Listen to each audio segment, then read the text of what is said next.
Et ce tirage au sort, Lise Laure-Etienne, vous l'avez suivi, bonsoir. Bonsoir. Avec tout d'abord le plus long nombre d'équipes, c'est inédit, 48 sélections.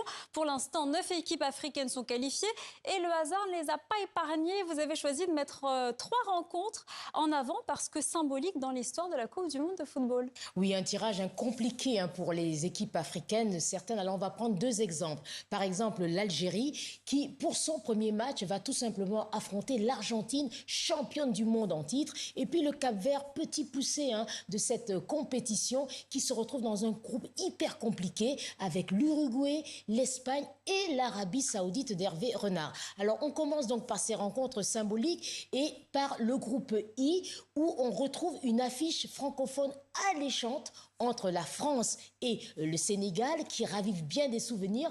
Alors on va remonter à 2002.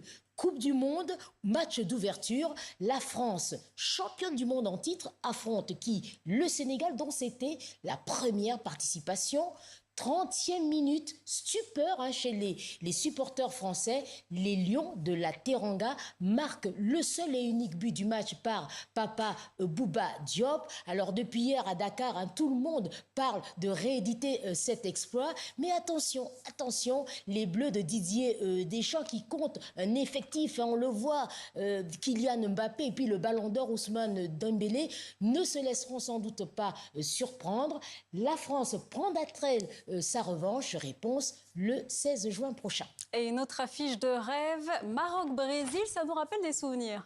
Et oui, et vous aussi, je pense que ça peut vous ramener des souvenirs. Alors pourquoi parler du Maroc? Parce que c'est tout simplement la première équipe africaine à atteindre les demi-finales d'une Coupe du Monde. On va remonter le temps, 1998, Coupe du Monde en France. Alors, le Maroc avait été sèchement battu par le Brésil, 3-0. Mais attention, les Lions de l'Atlas avaient ensuite battu l'Écosse, obtenu un match nul face à la Norvège et pensaient être qualifiés pour les 8e de finale.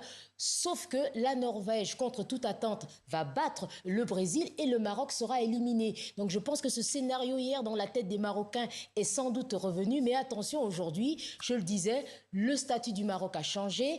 Ce sont des demi-finalistes de la Coupe du Monde. Et en 2023, attention, ils avaient battu en match amical le Brésil 2-1.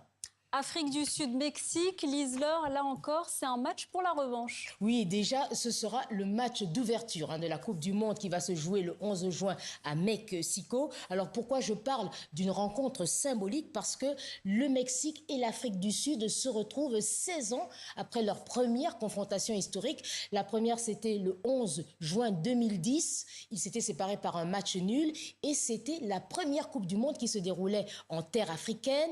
Voilà, on voit les vuvuzela et tout le monde se souvient également de ce but légendaire de Shabalabala, ce numéro 8 et qui avait inscrit le premier but d'un Africain en terre africaine. Et puis c'était au pays de qui? De Nelson Mandela.